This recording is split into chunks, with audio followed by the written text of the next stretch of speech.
நான் தான் அவங்க இமானலட்சுமி பேசுகிறேன். நேற்று வரைக்கும் ஒரு 8 நாள் கிட்டத்தட்ட ரொம்ப அமைதியான மொழியில் ஒரு அறவழி போராட்டம் தான் இன்றைக்கி தமிழ்நாட்டில் நடந்துட்டு இருந்துச்சு. இன்றைய தினம் காலையில் நம்ம வீட்டுக்கு வந்துட்டு திரும்பலாம் அப்படின்ற அந்த நேரத்துக்குள்ள மாணவர்கள்லாம் கடலுக்குள்ளே இறங்குறாங்க. அந்த மாதிரி தகவல் கேள்விப்பட்டு சரி என்னால் முடிந்த அளவுக்கு ஓடி போய் அந்த மக்கள்கிட்ட பேசி அதை கொஞ்சம் இப்படியாக சமாதானப்படுத்தி கூட்டு வந்துடலாம் அப்படின்ற ஒரு நம்பிக்கையில் தான் நானும் நம்ம நண்பர்களும் பீச்சுக்கு போனோம். பீச்சில் ஏற்பட்ட மிகப்பெரிய ஒரு கலவரம். அந்த கலவரத்தில் அதையும் தாண்டி எப்படியாவது உள்ளே போகணும்னு முயற்சி பண்ணோம். காவல்துறையை சேர்ந்த ஒரு சில நல்லவர்கள் அதில் இருக்காங்க. அதில் நல்லவர்கள் எங்களை ரைட்டு அண்ணாச்சி ஓரளவு உள்ளே போய் பேசியாச்சுன்னா அந்த பிரச்சனைகள் சால்வ் ஆகும், சரி நீங்கள் மட்டும் போங்க என்னாச்சு சொல்லிக்கிட்டு இருக்க அந்த நேரத்தில் அது வெளி மாநிலத்தை சேர்ந்த காவல்துறையா அது யார் அப்படின்றது தெரில.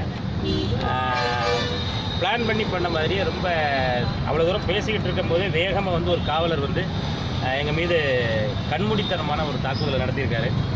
இது ஒரு மிகவும் கண்டனத்திற்குரிய ஒரு விஷயம். அந்த காவலர் அடித்ததுனால இப்போ என் கூட வந்த அலெக்ஸ் அப்படின்ற அந்த தம்பிக்கு இன்றைக்கி தலையில் 15 தையல் போட்டுருக்கு. அவருடைய கால் எலும்பு முறிவு ஏற்பட்டிருக்கு. இவங்க எல்லாம் என்னை சேர்ந்து எவ்வளவோ என்னை காப்பாற்றுறதுக்கு முயற்சி பண்ணாங்க. இருந்தாலும் என்னுடைய கையிலேயே நீங்கள் இதில் பார்த்தீங்கன்னா தெரியும், கை வழக்கமான இதை விட வீங்கி இருக்குது.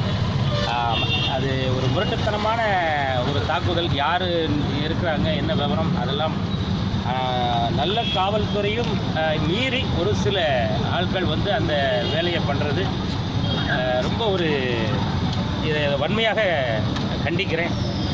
இது தயவு செய்து மேல்மட்டத்தில் இருக்கிறவங்க கவனத்தில் கொண்டு உடனடியாக நான் பாருங்க இன்னைக்கு தலை உடைஞ்சி ஒரு ஆபத்தான கட்டத்துக்கு போயிட்டு அவனை காப்பாற்றி கொண்டு வந்திருக்கோம்.